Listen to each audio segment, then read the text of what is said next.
Hello racing fans and a warm welcome to Trackside, proudly brought to you by World Sports Betting.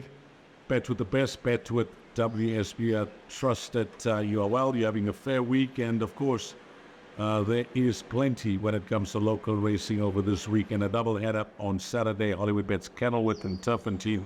Turffontein has the 12 races that they've got. Of course, those feature races that got washed away last week have been added to the race meeting, so it's a bumper day at Turffontein.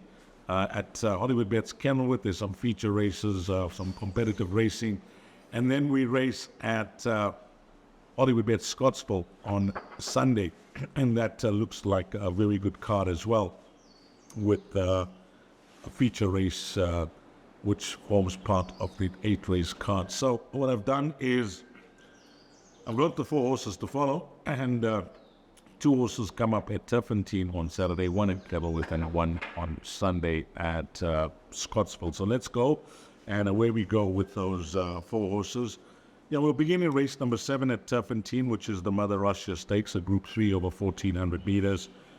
And when we previewed this race last week, for last week's show, we did tip Champagne Cocktail as a possible good thing on the card. Well, after that race meeting was washed out, the entries were reopened, and Champagne Cocktail has sidestepped the Mother Russia Stakes and now gone for the Betway, got the Green Light Stakes, which is race number 7. And I think this is the key now for White Pearl to take all the beating, because she is well clear the best weighted column, 4.5 kgs better off at the next best. She's had 3 excellent runs this season behind talented horses like Mysteriatrix, Egyptian Mao, and give me another stable companion. All those runs she's had to settle for that second position.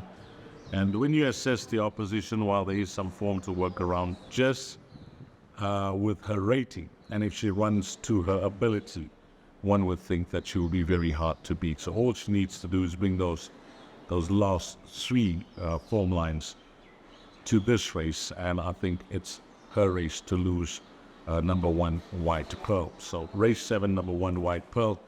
Then we go on to one of the latter races, and it's race number 11.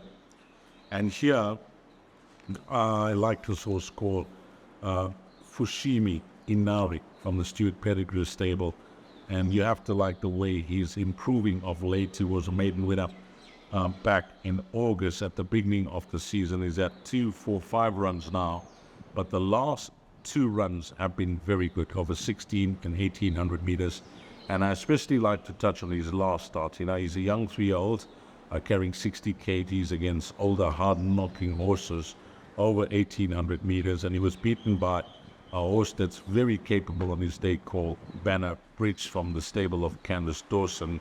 And he got close to that horse over 1,800 meters. In fact, he was the fastest finisher that day. So now going 2,000 meters, having watched him over shorter, I think with young Felisandem Crowley having a good feel for him, having partnered him at his last 2 starts, it looks like the perfect race for him to win. Again, the great son of the non-Platina, number 3, Fushimi Inari.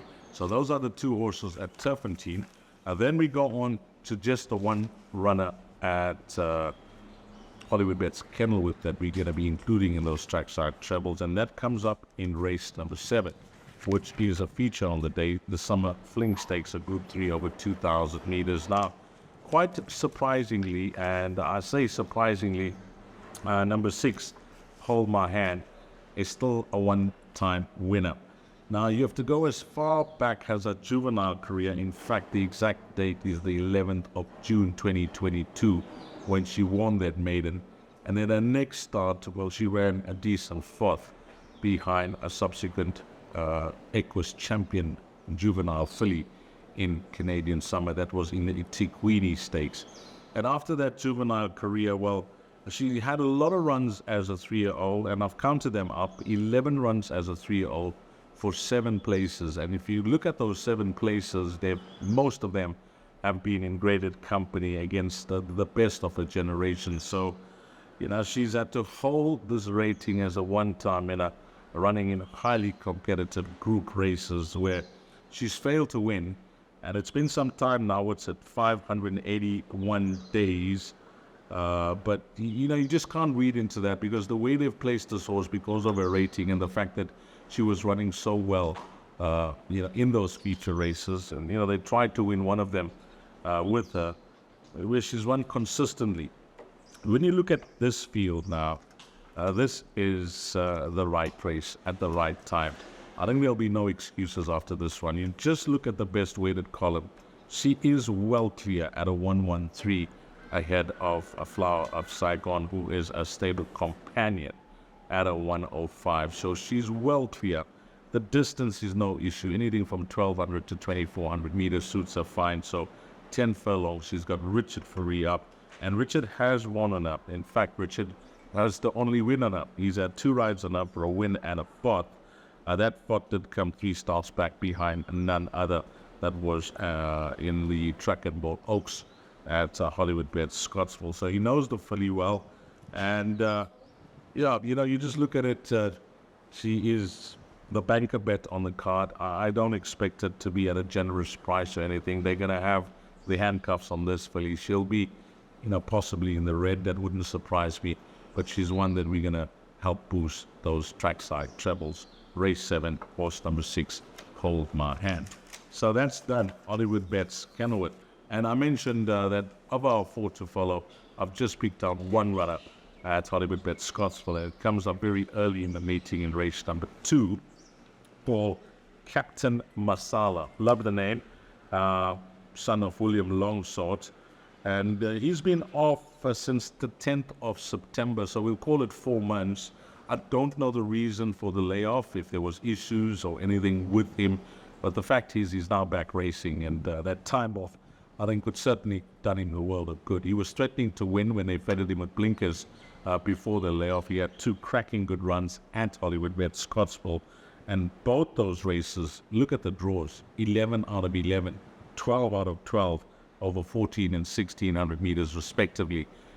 And now he's drawn 7 out of the 15 runners that go to post, so drawn midfield. He's a horse that showed natural pace out the gates, and he seems to, have woken up with those blinkers, enjoying the racing up handy number 7, Captain Masala. So look at that form line of his last start behind, last one standing. I've jotted him down: Galaxy Explorer, Andy Kugel, and a subsequent winner in Future of Energy have all come out to win. So that's held up well.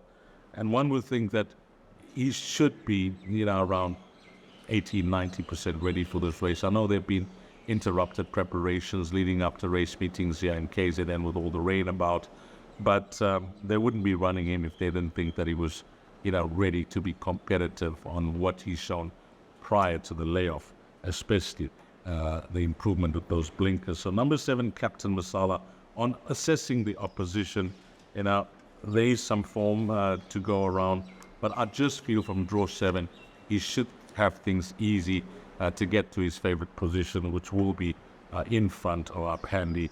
And I personally think it'll take a good horse to beat him.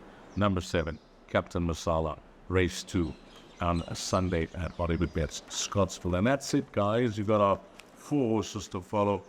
There's so much of racing on the go, so many exotics to chase over this weekend. And the 12 race card looks tremendous at the Big T. And of course, Hollywood Bets Kenilworth, been our competitor that racing has become these days with those bigger fields, etc. And then on Sunday, we close things off at Scottsville. And just want to see the one more thing in Scottsville, which race it is, because we have a feature there.